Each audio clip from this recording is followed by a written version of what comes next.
Nous sommes en face d'un cacaoyer. Il y a plusieurs aspects pour pouvoir arriver au cacao marchand.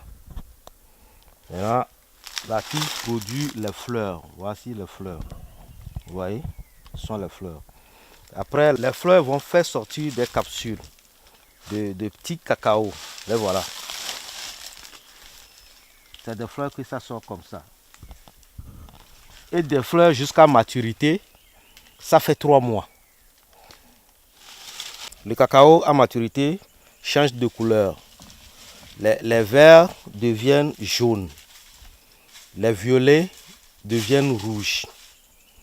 C'est comme ça que ça change de couleur. Donc en voyant cet aspect déjà, vous voyez, ceci n'est pas à maturité. Ceci est à maturité. Ceci est prêt à être récolté. Et pour la récolte, il y a un système pour récolter ça. On ne récolte pas de n'importe quelle manière. Vous voyez, voilà le pédoncule. Avant de récolter, on coupe. On doit laisser une partie comme ça. Comme ça, prochainement, quand la tige veut fleurir, ça fleurit tout autour, ici. Tout autour ici.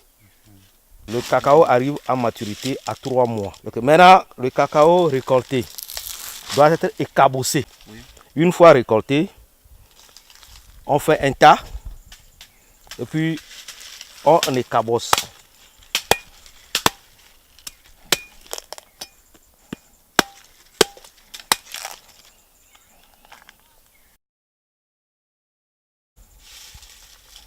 Voilà le cacao écabossé. Ok, une fois écabossé, on enlève les fèves. On les entasse. On ferme ça hermétiquement. Et l'opération là, on l'appelle la fermentation. On ferme ça hermétiquement jusqu'à 7 jours par moment. En saison sèche, la fermentation prend plus de temps qu'en saison pluvieuse. Parce que les micro-organismes qui participent à la fermentation sont plus actifs en saison pluvieuse qu'en saison sèche. Ce qui fait que la fermentation, déjà en saison pluvieuse, jusqu'à 5 jours, le cacao est fermenté. Mais en saison sèche, ça va jusqu'à 7 jours pour pouvoir avoir le bon résultat. Une fois fermenté, on prend les fèves, on va sur l'aire de séchage, sur les clés de séchage. On sèche ça sur les clés et le séchage aussi dure selon l'ardeur du soleil parce que le séchage se fait d'une manière naturelle. C'est avec le soleil qu'on sèche le cacao. On ne le brûle pas au feu, non. C'est au soleil. Donc quand il y a le soleil, jusqu'à 5 jours, tu peux avoir le cacao marchand. S'il n'y a pas le soleil, des fois ça va jusqu'à 7-8 jours. Et on a le cacao marchand. Et moi que vous voyez ici, je fais partie d'une coopérative. Donc à notre niveau, on essaie de rassembler nos produits de cacao qu'on va vendre à l'union des coopératives de producteurs de café cacao. C'est comme ça que ça se déroule, la récolte et la commercialisation.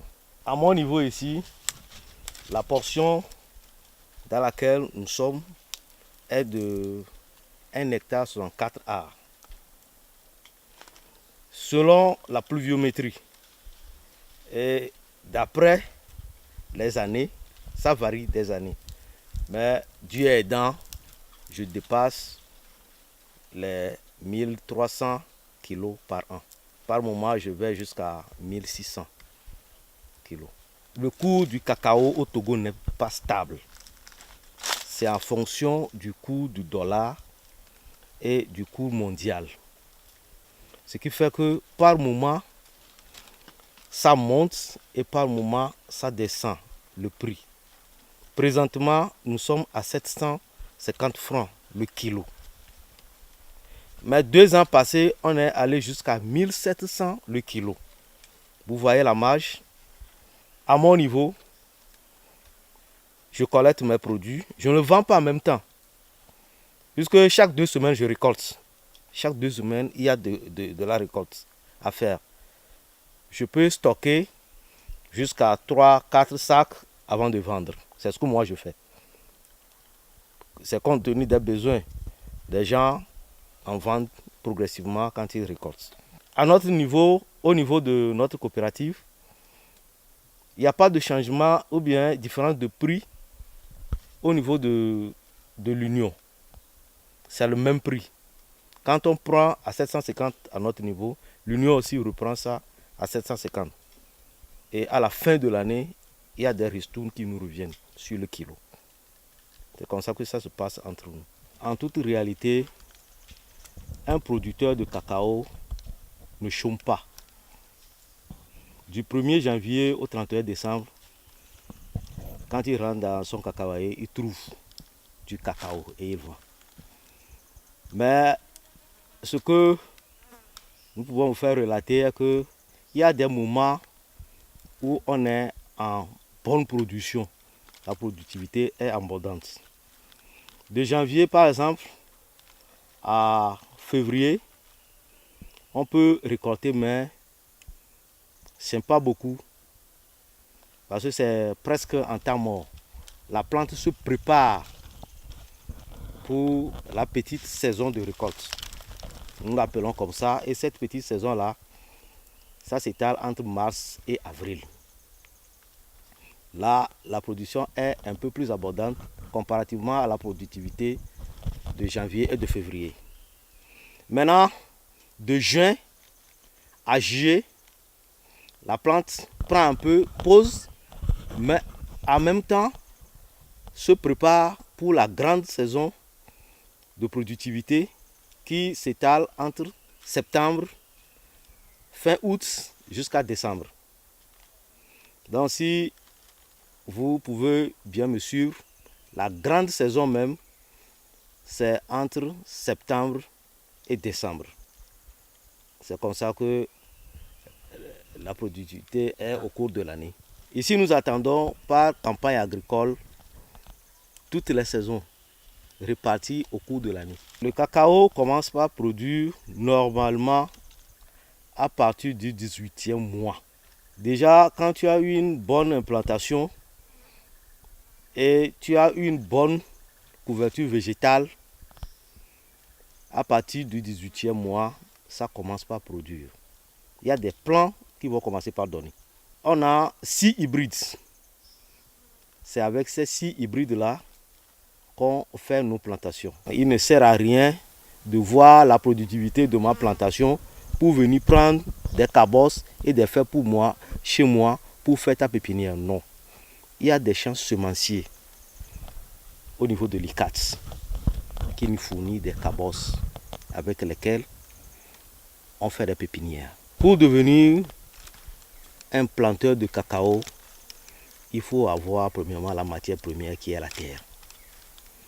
Et ce n'est pas sur n'importe quel sol que le cacao réussit. Il y a des sols spécifiques pour la production du cacao. Et vous pouvez vous demander pourquoi ici il y a de gros bois comme ça parsemés. Le cacao ne réussit que dans les zones forestières. Et c'est des plants sous bois. Pour avoir une bonne plantation de cacao, il faut avoir de gros bois. Il faut en planter pour pouvoir couvrir les cacaos. Sinon, au bout de 10 ans, vous n'aurez plus rien après avoir implanté. Donc je disais qu'il faut avoir une bonne terre et avoir une bonne pépinière. Quand tu as la pépinière, il y a des moments de trouaison. La trouaison consiste à enlever les couches superficielles de la terre pour atteindre une dimension de 40 voire 60 cm de profondeur et 40 cm de large qui va héberger le jeune plant de cacao. C'est un trou. Après la trouaison, il faut transplanter les plants de la pépinière en plantation. Il faut les mettre dans le trou. Maintenant, là où il y a trop de soleil, il faut apporter des bananes plantées, des bananes douces pour pouvoir couvrir temporairement les plants Parce que le cacao n'aime pas trop de soleil.